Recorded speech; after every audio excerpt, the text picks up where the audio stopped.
Hello दोस्तों, DP classes में आपका स्वागत है। What is speed? स्पीड क्या होती है? गति क्या होती है? टाइप्स ऑफ स्पीड क्या होते हैं?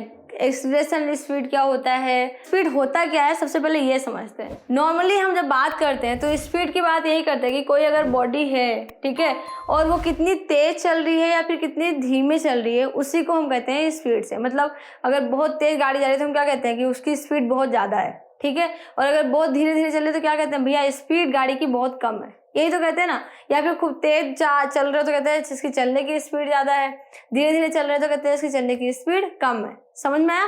ठीक है। तो स्पीड देखो यहाँ पे, generally the speed of a body gives us an idea of how slow और fast that body is moving. कि जो बॉडी है वो कितनी धीमी या फिर कितनी तेज मूवमेंट कर रही है, उसी को क्या कहते हैं, स्पीड कहते हैं, ठीक है। और अगर इसको हमें कैलकुलेट करना है तब हम क्या कहेंगे कि स्पीड क्या होती है, ये अब समझते हैं। तो अगर हमें कैलकुलेट करना है कि स्पीड क्या होती है तो उसके लिए हम क्या करते हैं, देखो सबसे पहले समझते हैं स्पीड होती क्या है। Speed of a body is distance travelled by it. जो बॉडी है उससे कितना डिस्टेंस ट्रेवल कर लिया है, ट्रेवल हो गया है, ठीक है, और कितने टाइम में, इज पर यूनिट टाइम, ठीक है, कितने टाइम में कितना डिस्टेंस ट्रेवल किया है, उसको अगर आप डिवाइड कर देते हो तो आपको स्पीड मिल जाती है। देखो speed equals to distance upon time. अब इसकी यूनिट की बात करते हैं, इसके सिंबल की बात करते हैं। सिंबल में जैसे कहीं लिखा था ना v equals to D upon T. D कैसे लिखते हैं, कैप स्मॉल में, डी अपॉन टी, या फिर एस अपॉन टी। तो कहीं कहीं पे डिस्टेंस को डी से लिखते हैं, कहीं कहीं पे डिस्टेंस को एस से लिखते हैं, ठीक है।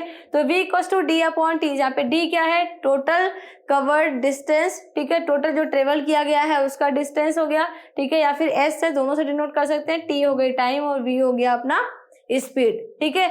अब इसको किसी उदाहरण से समझते हैं, किसी एग्जाम्पल से समझते हैं। तो मान लो कोई एक कार है, 100 किलोमीटर डिस्टेंस उसने कवर किया।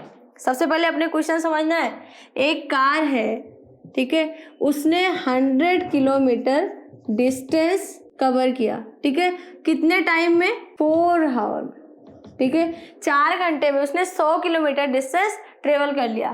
तब अब उसकी स्पीड क्या होगी, speed equals to total distance upon time.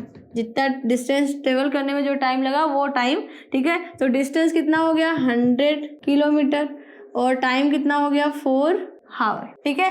समझ में आया? तो ये कितना हो जाएगा, 25 किलोमीटर पर आवर। आगे समझ में? तो इस तरह से आप और भी उदाहरण और भी एग्जांपल से इसको समझ सकते हैं कि स्पीड कैसे निकालना। अब एक चीज और समझते हैं, यहाँ पे speed equals to distance upon time है, तो यहाँ के 3 टाइप से क्वेश्चन बन सकते हैं अगर आपको स्पीड और टाइम दे रखते हैं, है ना। देखो समझते हैं कैसे। 3 चीजें गिवन है ना। अब यहाँ पे डिस्टेंस और टाइम देगा, तब आपसे क्या पूछ लेगा, स्पीड। अगर v equals to D upon T लिख लेते हैं तब इसे समझते हैं, ठीक है। मान लो d गिवन है और t गिवन है, d दिया हुआ है और t दिया हुआ है, तब आपसे क्या पूछ सकता है, वो v पूछ सकता है, फर्स्ट क्वेश्चन। सेकंड, आपसे अगर v दे रखा है और t दे रखा है, तब आपसे क्या पूछ सकता है, वो d पूछ सकता है। कैसे, d इक्वल्स टू क्या हो जाएगा, v इंटू टी हो जाएगा।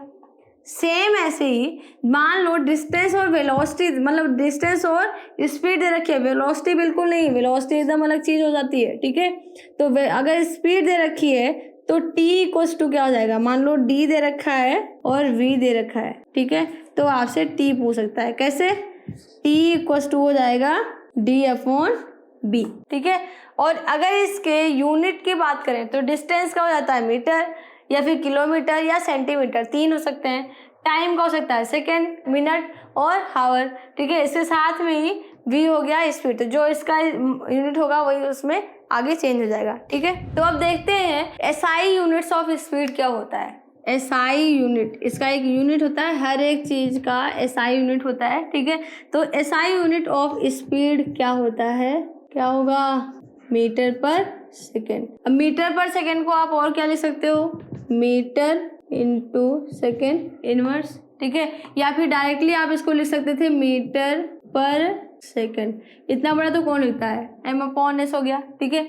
अगर बहुत छोटे छोटे जा रहे हैं, सेंटीमीटर में जा रहे हैं, 10 सेंटीमीटर में 5 सेकंड में 10 सेंटीमीटर गए, फिर मतलब या फिर 1 सेकंड में 1 सेंटीमीटर गए, 2 सेकंड में 2 सेंटीमीटर गए, इस तरह से कुछ अगर मान लो सेंटीमीटर और सेकंड में चल रहा है, तो स्मॉल यूनिट अगर निकालनी है, स्मॉल यूनिट ऑफ स्पीड निकालना है, ठीक है, तो क्या हो जाएगा, cm/s या फिर cm सेंटीमीटर इनवर्स सेकेंड, ठीक है।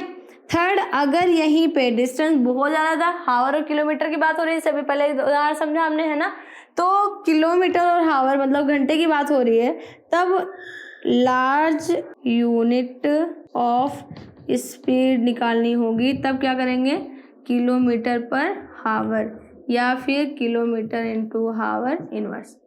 समझ में आया यूनिट की स्पीड? तो 3 तरह से आप यूनिट की स्पीड लिख सकते हो। ये ध्यान रखना कि मीटर के साथ में हावर नहीं हो सकता, मीटर के साथ में घंटे का सेटअप नहीं बैठता, सेंटीमीटर साथ में सेकंड नहीं होता, घंटा नहीं होता, और किलोमीटर साथ में सेकंड नहीं सेट हो सकता, ठीक है। तो किसके साथ में क्या होना चाहिए ये आपको समझ में आना चाहिए। और क्वेश्चन में इससे ही रिलेटेड क्वेश्चन कई तरह के पूछते हैं, अगर आप क्वेश्चन कर रहे हो तो आपको पता चल रहा होगा, किलोमीटर में दे दिया डिस्टेंस और जो टाइम है वो दे दिया मिनट में, तो आपको किस में चेंज करना पड़ेगा, पहले हावर में। नहीं तो आपको लगेगा बहुत ही आसान सा क्वेश्चन है, ठीक है, लेकिन आप उसको सॉल्व करके गलत आओगे, ठीक है। तो इसको ध्यान रखना है, अगर ये चीज ध्यान रखा तो ये वाला क्वेश्चन बड़े आसानी से हो जाएगा, क्योंकि फॉर्मूला तो आपको याद हो गया है। तो स्पीड के साथ में चूंकि डायरेक्शन की जरूरत नहीं पड़ती, इसलिए ये स्केलर क्वांटिटी होता है, इसके लिए केवल मैग्नीट्यूड की आवश्यकता होती है, मैग्नीट्यूड, केवल डायरेक्शन नहीं होता, इसलिए कौन सी क्वांटिटी होती है, स्केलर क्वांटिटी।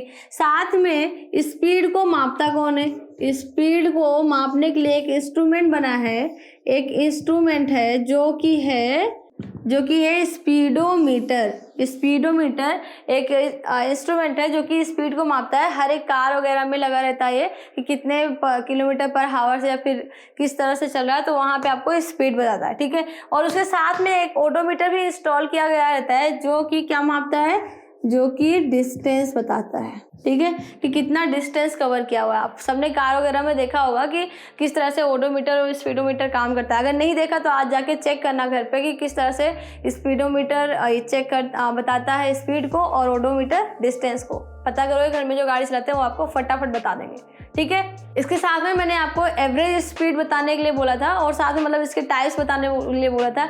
ये आपको मैं नेक्स्ट लेक्चर में बताऊंगी, क्योंकि ये लेक्चर बहुत ज़्यादा बड़ा हो जा रहा है। वीडियो पसंद आती है आपको तो वीडियो को लाइक करना है, शेयर करना है और अपने इस चैनल को सब्सक्राइब करना है। धन्यवाद।